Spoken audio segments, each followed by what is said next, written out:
Morning student. आज हमारे UT समाप्त होने के बाद हमारी पहली क्लास है और इसके दौरान आपका नया चैप्टर है पार नज़र की। ठीक है, इसे हम देखते हैं। इसमें क्या है, एक काल्पनिक कहानी है ये। इस कहानी के अंतर्गत बताया गया है कि मंगल ग्रह पर क्या क्या हुआ, पहले क्या था क्या नहीं था। ये सिर्फ एक काल्पनिक कहानी है। ये हमें सचेत करने के लिए बताया गया है कि हमारे साथ भी ऐसा हो सकता है अगर हम प्रकृति के साथ छेड़छाड़ करेंगे। और शायद आज हमने प्रकृति के साथ छेड़छाड़ करी है, इसीलिए हम क्या कर रहे हैं, ऑनलाइन पढ़ाई कर रहे हैं। अगर हमने मनुष्य ने अगर प्रकृति के साथ छेड़छाड़ नहीं किया होता, नेचर के साथ छेड़छाड़ नहीं की होती, तो शायद आज हम भी आराम से जैसे पहले जी रहे थे वैसे हमारी दिनचर्या रहती। लेकिन क्या करें कि मनुष्य बहुत ज़्यादा स्वार्थी है। अपने स्वार्थ के लिए उसने हमेशा क्या है, नेचर के साथ खिलवाड़ किया है, छेड़छाड़ करी है, जिसका नतीजा आम जनता को, अन्य लोगों को, निर्दोष व्यक्तियों को भी झेलना पड़ता है। तो उसी प्रकार से यह हमें सचेत करते हुए यह कहानी बताई गई है और इसे समझना बहुत जरूरी है बेटा। ठीक है, इस कहानी को आज की परिस्थितियों के साथ जोड़ते हुए सोचना जरूर। ठीक, अब देखते हैं हम आगे इस कहानी के बारे में। वह एक सुरंगनुमा रास्ता था। आम आदमी के लिए इस रास्ते से होते हुए जाने की मनाही थी, लेकिन छोटू ने एक दिन अपने पापा का सिक्योरिटी पास लिया और जा पहुंचा सुरंग में। फिर क्या हुआ, देखिए यहाँ एक छोटा सा बच्चा है जिसका नाम छोटू दिया गया है। और क्या है, उसने क्या करा, एक दिन अपने पापा का पास लिया और ऐसी जगह जा पहुंचा जहाँ क्या है और लोगों को जाने के लिए मना था। लेकिन क्या था, वहाँ सिर्फ विशेष लोग ही जा सकते थे। इसलिए छोटू के पापा उस विशेष लोगों में से एक थे। उसने क्या करा, अपने पापा का पास लिया और जा पहुंचा उस सुरंगनुमा रास्ते से। अक्सर बच्चों को जिस चीज के लिए मना किया जाता है, बच्चे वही काम करते हैं। ठीक उसी प्रकार से छोटू ने भी किया।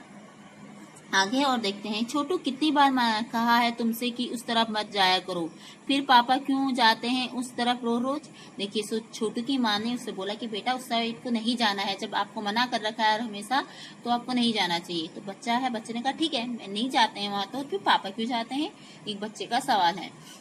पापा को काम पर जाना होता है, क्योंकि उसके पापा उस एरिया में काम करते थे। तो इसलिए उनकी माताजी ने बोला कि बेटा वहाँ पापा काम करते हैं तो पापा को तो जाना ही पड़ेगा, लेकिन और लोग वहाँ नहीं जा सकते हैं।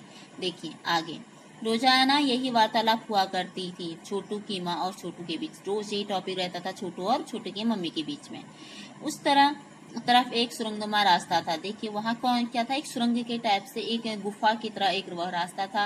और छोटू के पापा इसी सुरंग से होते हुए काम पे जाया करते थे। आम आदमी के लिए रास्ते से जाने की क्या थी, मैंने पहले बताया ना कि वहाँ आम आदमी, सामान्य लोग नहीं जा सकते थे, बस कुछ लोग ही जाते थे जो वहाँ कार्य किया करते थे। चंद चुनिंदा लोग ही उस सुरंगनुमा रास्ते का इस्तेमाल कर सकते थे और छोटू के पापा उन्हीं चुनिंदा लोगों में से एक थे। ठीक हो गया। आज छुट्टी थी। देखिए आज हर रोज डेली काम नहीं हो सकता तो किसी दिन छुट्टी रहती है।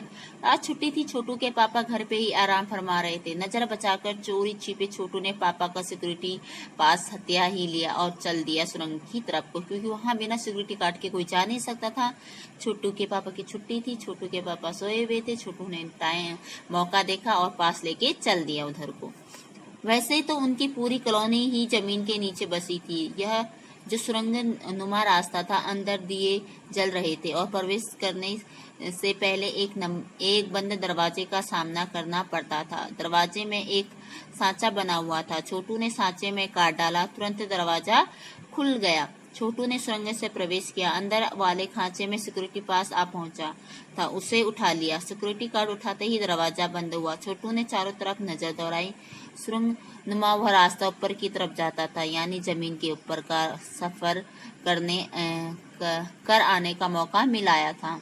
देखिए क्या था, वह जो उनकी कॉलोनी बसी हुई थी वो पूरी क्या थी, जमीन के अंदर बसी हुई थी बेटा। वहां जमीन के ऊपर कोई भी नहीं जा सकता था। जमीन के ऊपर जाना कितना हानिकारक था ये अभी इस कहानी को आगे आगे पढ़ते हैं, छोटू देखेंगे। ठीक, छोटू ने चुपचाप से क्या किया, कार्ड उठाया और सुरंग में चल दिया। सुरंग में जाने से पहले ही सबसे पहले दरवाजा पड़ता था। उस दरवाजे में एंट्री करने के लिए वो कार्ड उसने डाला, दरवाजा खुला और उसने कार्ड अंदर गया और कार्ड उठाते ही दरवाजा बंद हो गया। उसने देखा कि चारों तरफ क्या जले हैं, छोटे छोटे से दिए जले हुए हैं। और अब उसे मौका मिलेगा कि वाह, यह क्या है, ये रास्ता कहाँ जाता है, जमीन से ऊपर। मिल गया, मगर कहाँ, मौका हाथ लगते ही फिसल गया। देखो उसे मौका मिला था लेकिन उसके हाथ से वो छिन गया। सुरंग में जगह जगह लगाए निरीक्षक यंत्रों की जानकारी छोटू को नहीं थी, मगर छोटू ने प्रवेश करते ही पहले निरीक्षण यंत्र से संदेशप्रद स्थिति दर्शाने वाली हरकत हुई। इतने छोटे कद का व्यक्ति सुरंग में कैसे आया? दूसरे निरीक्षक यंत्र ने तुरंत छोटू की तस्वीर खींच ली। किसी एक नियंत्रण केंद्र पर इस तस्वीर की जांच की गई और खतरे की सूचना दी गई। देखो वहाँ हर जगह उस दरवाजे के अंदर भी सिक्योरिटी यंत्री मानव मशीनें लगी हुई थी। उन्हें जैसे वो अंदर गया तो सारी मशीनें सक्रिय हो गई कि इतना छोटा व्यक्ति तो यहाँ आने की इजाजत ही नहीं है, ये बच्चा यहाँ आया है तो कैसे आया? तो वो तुरंत दूसरी मशीन ने उसकी फोटो खींची और वो कहाँ भेज गई? कंट्रोल रूम में। कंट्रोल रूम में जाते ही पता चल गया कि यहाँ कोई ना कोई खतरा है, कोई आ गया है जिससे यहाँ आने की अनुमति नहीं थी। इन सारी गतिविधियों से कौन था अनजान? किसको पता नहीं था? अनजान मतलब पता ना होना। छोटू को ये कुछ भी नहीं पता था कि उसकी कब तस्वीर खींची गई, कब वो संदेह में आया और कहाँ उसकी तस्वीर पहुंच गई है। तभी जाने कहाँ से सिपाही दौड़ आए। सिपाहियों को जैसे ही पता चला कि यहाँ गलत लोग पहुंच गए तो सिपाही वहाँ जो ड्यूटी में थे उन्होंने छोटू को पकड़ के वापस कहाँ छोड़ दिया? घर पर माँ छोटू का इंतजार कर रही थी। बस अब छोटू की खैरियत ना थी। छोटू के पापा ना होते तो छोटू का बचना मुश्किल था। छोटू की माँ को बहुत गुस्सा आया था कि ये इतना नालायक, इसको मना करा था उसके बाद भी ये बार बार वहां चला गया। होता है ना, मम्मी बहुत ज्यादा गुस्से में आ जाती है। अगर उस दिन उसकी छोटू के पापा घर पे नहीं होते तो छोटू जाने कितना पिटता। वही हाल हो जाता ना, कभी कभी हम मम्मी मारने वाली होती तो हमें पापा बचा लेते, बुआ बचा लेती, दादा बचा लेते, दादी बचा लेती। तो उसी प्रकार से उस दिन किसने बचा लिया उसको? उनके पापा ने। छोड़ो भी, उस छोटू के पापा बोले मैं इसे समझा दूंगा, फिर वो ऐसी गलती कभी नहीं करेगा। उसके पापा ने उसको बचाते हुए बोला कि मैं इसे समझा दूंगा, आगे से ऐसी गलती नहीं करेगा। वो बोले छोटू मैं जहाँ काम करता हूँ ना वो क्षेत्र जमीन से ऊपर है, आम आदमी वहाँ नहीं जा सकता क्योंकि वहाँ का माहौल भी मैं जी नहीं सकता। देखिए वहाँ की धरती, जिस जगह की बात हम कर रहे हैं वहाँ क्या है, उसके पापा बोलने की बेटा ये स्थिति ऐसी है कि क्या है, जहाँ मैं काम करता हूँ जमीन से ऊपर है। जहाँ जैसे हम लोग जमीन के ऊपर रहते हैं ना, लेकिन उनकी कॉलोनी कहाँ है? जमीन के अंदर बसी हुई है। कह रहे कि वहाँ आम आदमी नहीं जा सकता क्योंकि अगर आप लोग वहाँ गए बिना बिना क्या है सिक्योरिटी के, बिना सुरक्षा के तुम वहाँ गए तो तुम क्या हो जाओगे? वहाँ पर मर जाओगे। कोई भी व्यक्ति वहाँ मर सकता है, इसलिए वहाँ जाना नहीं जाया जा सकता। जैसे ठीक उसी प्रकार से जैसे अभी क्या है हमारी स्थिति क्या हो गई? ठीक छोटू के परिवार की जैसी हो गई है, उनकी कॉलोनी की जैसी। हम लोग को क्या है कि हम जमीन के ऊपर रह रहे हैं और स्थिति क्या है? सेम है। हम अपने घर से बाहर नहीं जा सकते, हम किसी से मिल नहीं सकते, किसी को टच नहीं कर सकते। कुछ भी चीज खाने से पहले हमें 10 बार सोचना पड़ रहा है। ठीक उसी प्रकार से छोटू लोग के साथ भी होगा ऐसा। ठीक है, हम ऐसा लग रहा है। तो फिर आप कैसे जाते हैं वहां? छोटू का सवाल लाजमी था। तो उसने कहा कि ठीक है कोई जा नहीं सकता तो आप कैसे जाते हो?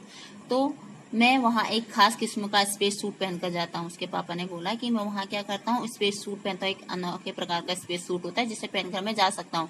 ठीक उसी प्रकार से बेटा जैसे क्या है आजकल हमारे डॉक्टर्स हो गए, पुलिसकर्मी हो गए, जो सुरक्षा विभाग वाले हैं, जो सफाई विभाग वाले हैं, वो लोग क्या कर रहे हैं, इन सब चीजों से लड़ रहे हैं। तो वो क्या है उनके साथ गवर्नमेंट ने प्रोटेक्शन दे रखी है। उन्हें प्रोटेक्शन के संग सुरक्षा के साथ उन्हें वहाँ भेजा जा रहा है। तो क्या है उसी प्रकार से छोटू के पापा बोल रहे हैं कि बेटा वहां पर क्या है हमें स्पेशल सूट मिलता है, जिसे स्पेस सूट कहा जाता है, जिसमें क्या लगा रहता है? ऑक्सीजन गैस लगी रहती है, जिससे हमें क्या है सांस ले सकते हैं। यानी कि वहां की हवा भी कैसी हो गई थी? सांस लेने लायक नहीं थी जमीन के ऊपर। इसलिए वो लोग क्या करते थे? जमीन के नीचे रहा करते थे।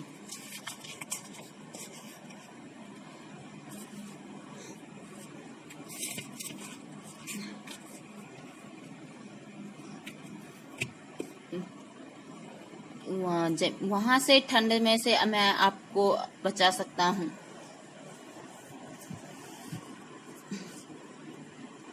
खास किस्म के जूतों की वजह से मैं वहाँ जमीन के ऊपर चल सकता हूँ। वो कह रहे हैं कि ऑक्सीजन जो गैस है वहाँ जो स्पेस सूट है उसकी वजह से मैं वहाँ सांस ले सकता हूँ और ठंड से बच सकता हूँ। और क्या है जो जूते हैं मैं इसके कारण क्या है वहाँ चल सकता हूँ। मेरा चलना मुमकिन। जमीन के ऊपर चलते फिरने के लिए हमें एक विशेष प्रकार का प्रशिक्षण दिया जाता है, मतलब वहां रहने के लिए भी पहले क्या है, ट्रेनिंग दी जाती है, तब मैं वहां पर जाकर रह रहा हूँ। छोटू सुन रहा था। पापा आगे बताने लगे। एक समय था, उसके बाद उन्हें बताया कि पहले का क्या था, पहले के बारे में बता रहे थे कि वहाँ कैसी स्थिति थी।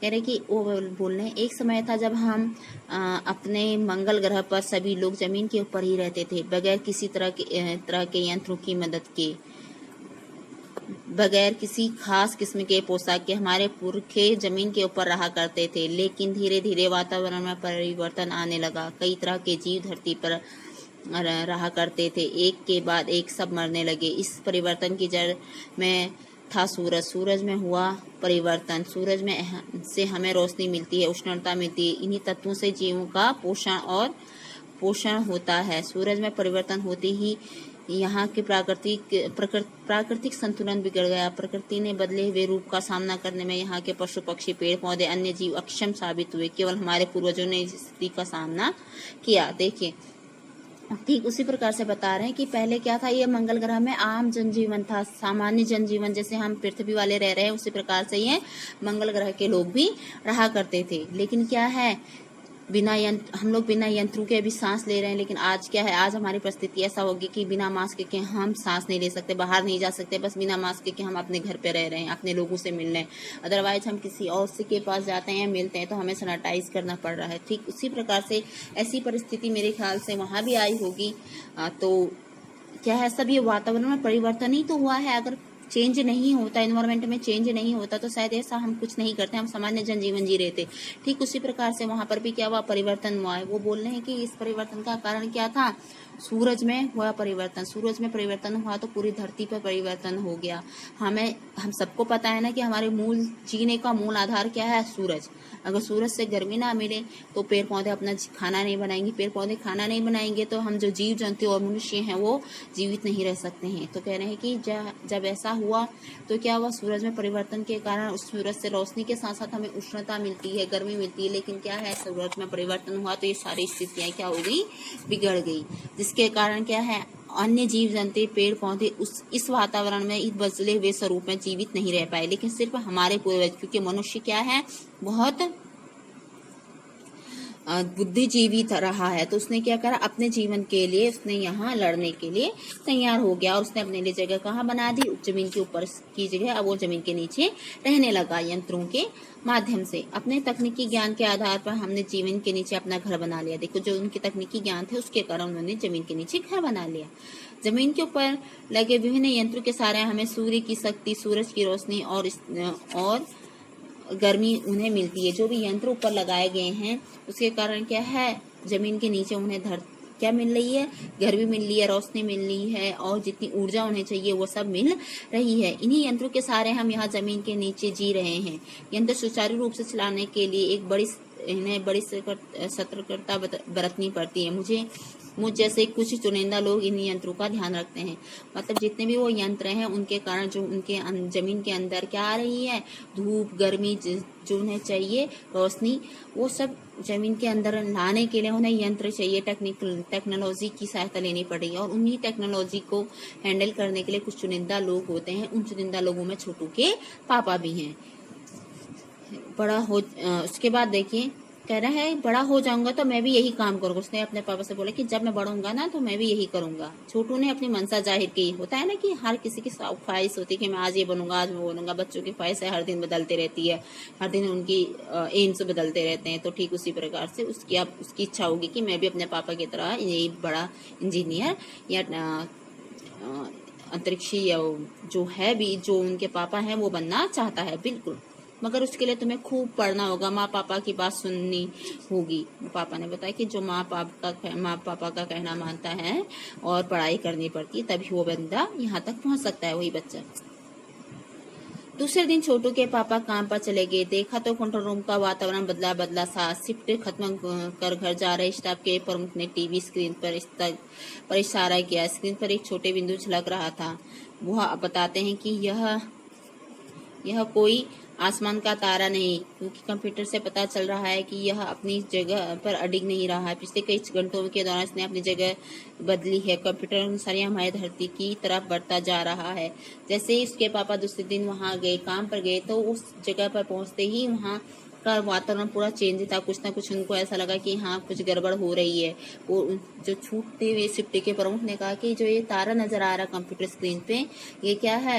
ये एक तारा नहीं है, ये क्या है? कुछ ना कुछ नई परेशानी है, कुछ ऐसी घटना घटने वाली है जो हमें पता नहीं है। ये क्या है? अगर ये तारा होता तो एक जगह अडिग रहता, परंतु यह तारा नहीं है, इसने अपनी स्थिति बदल रखी है। तो बेटा आज हम यहाँ पर तक पढ़ते हैं, नेक्स्ट हमारी क्लास उससे आगे को बढ़ेगी। ठीक, इससे आगे देखते हैं कि छोटू ने क्या किया और छोटू की धरती पर क्या क्या हो रहा है। ओके, बाय बेटा।